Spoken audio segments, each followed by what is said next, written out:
നമ്മുടെ മെസ്സിയെ കുറിച്ച് വല്ല വിവരമുണ്ടോ സഖാവേ? മെസ്സി എന്നോ ഫുട്ബോൾ എന്നോ വല്ലതും കേട്ടിട്ടുണ്ടോ? വരണമെന്ന് പൊതുവിൽ നാട് ആഗ്രഹിച്ചിരുന്നു. വരുന്നതിനെ നമ്മൾ സ്വാഗതം ചെയ്തിരുന്നു. എന്തൊരു നിഷ്കളങ്കത! വരണമെന്ന് ആഗ്രഹിച്ചിരുന്നു. ആര്? നാട്. പാവം പിണറായി വിജയൻ ആഗ്രഹിച്ചിട്ടേ ഇല്ല. വരുന്നതിനെ സ്വാഗതം ചെയ്തിരുന്നു. ആര്? സർക്കാർ.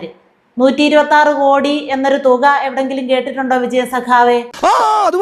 മെസ്സി വരും വരും എന്ന് താങ്കളും അന്ന് നല്ല രീതിയിൽ തള്ളിയായിരുന്നല്ലോ. ഇപ്പൊ അതും നാട്ടുകാരുടെ നെഞ്ചത്തായോ? ആഗോള അയ്യപ്പ സംഗമം നടത്തി. അയ്യപ്പന്റെ പടത്തിനേക്കാളും വലുതായിട്ട് നിന്നത് പിണറായി വിജയന്റെ മോന്ത. എന്തെങ്കിലും പറഞ്ഞാൽ മെസ്സി എങ്ങാനും വന്നിരുന്നെങ്കിൽ, വരുമായിരുന്നെങ്കിൽ ഉറപ്പായിട്ടും മെസ്സിയുടെ തലയേക്കാൾ വലുപ്പത്തിൽ പിണറായി വിജയന്റെ തല എടുത്തു നിന്നേനെ. പക്ഷെ അവർക്ക് അവരുടേതായ കാരണങ്ങളാൽ വരാൻ പറ്റിയില്ല എന്നുള്ളതാണ് പിന്നീട് സംഭവിച്ചത്. അതിന് അവരോട് വരാമോ എന്ന് ചോദിച്ച കാര്യം പോലും അവരറിഞ്ഞിട്ടില്ലല്ലോ സഖാവേ.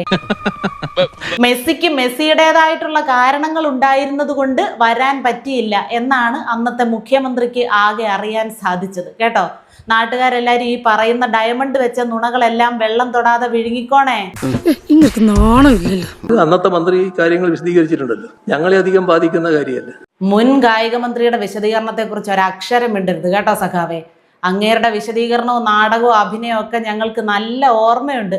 പിന്നെന്താ ഇപ്പൊ പറഞ്ഞേ? ഞങ്ങളെ അധികം ബാധിക്കില്ല എന്ന് അല്ലേ? നിങ്ങളെ ആരെ ബാധിച്ചാലും ബാധിച്ചില്ലെങ്കിലും കൊള്ളാം, പൊതുജനങ്ങളെ നന്നായിട്ട് ബാധിച്ചിട്ടുണ്ട്. 126 കോടി എവിടെ പോയി സഖാവേ? നിങ്ങൾക്ക് ഇഷ്ടമല്ലെങ്കിൽ എന്റെ അവകാശങ്ങളൊക്കെ തന്ന് എന്നെ പിരിച്ചുവിട്ടേക്ക്. ഞാൻ എന്റെ തറവാട്ടുക സ്വത്തുക്കളൊക്കെ നോക്കി ജീവിച്ചോളാം. ഞങ്ങളെ അധികം ബാധിക്കില്ല. അല്ല, നിങ്ങളെ എന്തെങ്കിലും ഇതുവരെ ബാധിച്ചിട്ടുണ്ടോ? നാട്ടിൽ നടക്കുന്ന ഒരു കാര്യങ്ങളും നിങ്ങളെ ബാധിക്കാറില്ലല്ലോ. അന്നും ബാധിച്ചിട്ടില്ല, ഇപ്പോഴും ബാധിക്കാറില്ലല്ലോ.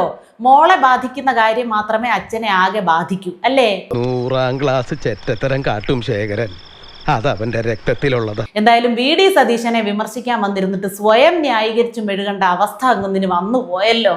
മുഖ്യമന്ത്രി ആയിരുന്നപ്പോ അങ്ങനെ, പ്രതിപക്ഷ നേതാവായപ്പോ ഇങ്ങനെ. വേണ്ട, ഇവന്റെയൊക്കെ പുറകെ ഓടി തീർക്കാനുള്ളതല്ല എന്റെ ഇനിയുള്ള ജീവിതം. എന്നാ പിന്നെ വൈകുന്നേരം നന്ദി പ്രകടനത്തിന് കാണാം. ശരി ശരി, ജയ് ഹിന്ദ്, ജയ് ഹിന്ദ്.